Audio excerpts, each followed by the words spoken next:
ভাবেন তো, আপনার সামনে যদি দুটা রাস্তা থাকে, একদিকে ক্ষমতা, সোনা, প্রাসাদ, রাজত্ব, আরেকদিকে কষ্ট, অত্যাচার, একাকিত্ব, কিন্তু আল্লাহর সন্তুষ্টি, আপনি কোনটা বেছে নিতেন? ইতিহাসে এমন একজন নারী ছিলেন যিনি পৃথিবীর সবচেয়ে ক্ষমতাবান শাসকের স্ত্রী হয়েও সব ছেড়ে দিয়েছিলেন আল্লাহর জন্য। তিনি হলেন হজরত আসিয়া রাদিয়াল্লাহু আনহু।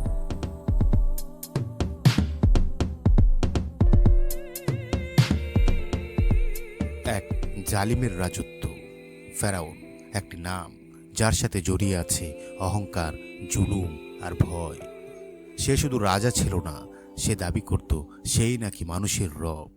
তার প্রাসাদ ছিল সোনা রূপায় ভরা, দাস দাসী, সৈন্য, রাজকীয় জীবন, সবকিছু তার পায়ের নিচে। কিন্তু একটা কথা সে বুঝতে পারেনি, ক্ষমতা মানুষকে বড় করে না, মানুষের ভেতরের ইমানই তাকে বড় করে। প্রাসাদের ভেতরে এক আলাদা মানুষ। এই জালিমের ঘরেই ছিল এক কোমল হৃদয়ের নারী, আসিয়া রাদিয়াল্লাহু আনহু। তিনি বিলাসিতা পেয়েছিলেন কিন্তু অহংকার পায়নি। তিনি রাজকীয় পোশাক পরতেন কিন্তু হৃদয় ছিল বিনয়। চারপাশে অন্যায় দেখলে তার কষ্ট হতো। বনি ইসরায়েল শিশুদের হত্যা করা হলে তার চোখ জলে ভিজে উঠত। তিনি নীরবে ভাবতেন, এ কেমন রাজত্ব। নদীতে ভাসমান এক ইতিহাস। একদিন নাইল নদীতে একটি বাক্স ভাসছিল। সৈন্যরা সেটা এনে প্রাসাদে হাজির করল। খোলা হলো বাক্স, ভেতরে একটি শিশু। সেই শিশুটি ছিল হজরত মুসা আলাইহিসসালাম। ঠিক সেই সময় ফেরাউন আদেশ দিয়েছিল, বনি ইসরায়েলের সব ছেলে সন্তানকে হত্যা করতে হবে, কারণ জ্যোতিষীরা বলেছিল একটি ছেলে জন্ম নেবে যে তার রাজত্ব ধ্বংস করবে। ফেরাউন শিশুটিকে হত্যা করতে চাইল, কিন্তু আসিয়া রাদিয়াল্লাহু আনহু বললেন, না, তাকে হত্যা করবেন না। হয়তো সে আমাদের উপকারে আসবে, অথবা আমরা তাকে সন্তান বানাবো। এই বাক্যটি ইতিহাস বদলে দিল।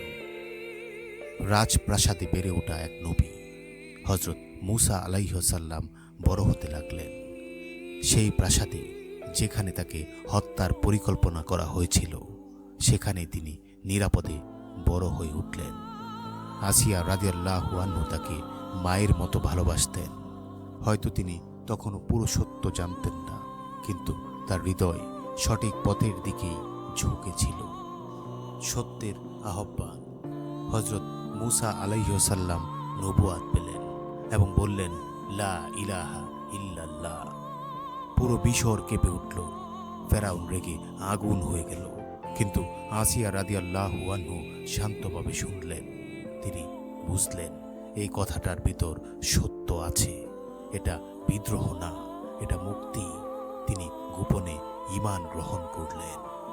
সবচেয়ে কঠিন পরীক্ষা। একদিন সত্য গোপন থাকলো না। ফেরাউন জানতে পারল তার নিজের স্ত্রী আল্লাহতে ঈমান এনেছে। সে চিৎকার করে উঠল, তুমি আমার বিরুদ্ধে। তার আদেশে আসিয়া রাদিয়াল্লাহু আনহুকে মরুভূমির রোদে ফেলে রাখা হলো। হাত পা বেঁধে দেওয়া হলো, বুকের উপর চাপিয়ে দেওয়া হলো বিশাল পাথর। সূর্য জ্বলছে, শরীর পুড়ছে, কিন্তু তার চোখ আকাশের দিকে। তিনি বললেন, হে আমার রব, জান্নাতে আপনার কাছে আমার জন্য একটি ঘর বানিয়ে দিয়েন। আমাকে ফেরাউন ও তার কাজ থেকে মুক্তি দিন। এই দোয়াটি কুরআনে সূরা আত-তাহরীমে বর্ণিত। জান্নাতের দৃশ্য বর্ণনায় এসেছে, আল্লাহ তাকে জান্নাতের ঘর দেখিয়ে দিলেন। তিনি দেখলেন একটি ঘর, শান্তির ঘর, যেখানে আলোয় ভরপুর। তার মুখে হাসি ফুটে উঠল। চারপাশের মানুষ অবাক, যে নারী মৃত্যুর মুখে, সে হাসছে কেন? কারণ সে দুনিয়া ছেড়ে জান্নাত দেখছে। মৃত্যু না বিজয়? ফেরাউন ভাবছিল সে জয়ী হয়েছে, কিন্তু ইতিহাস কাকে মনে রেখেছে? ফেরাউন এক জালিম হিসেবে, আসিয়া রাদিয়াল্লাহু আনহু এক জান্নাতি নারী হিসেবে। ক্ষমতা হারিয়ে গেছে, কিন্তু ঈমান চিরকাল বেঁচে আছে। আপনি হয়তো প্রাসাদে থাকেন না, কিন্তু হয়তো অন্যায়ের মাঝে থাকেন। আপনার চারপাশে হয়তো চাপ আছে সত্য না বলার জন্য। মনে রাখবেন, ফেরাউনের প্রাসাদেও একজন ঈমানদার ছিলেন।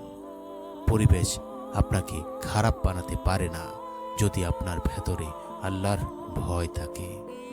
দুনিয়া অস্থায়ী, পদ পদবি অস্থায়ী, মানুষের ক্ষমতা অস্থায়ী, কিন্তু আল্লাহর কাছে এক ফোঁটা ঈমান চিরস্থায়ী।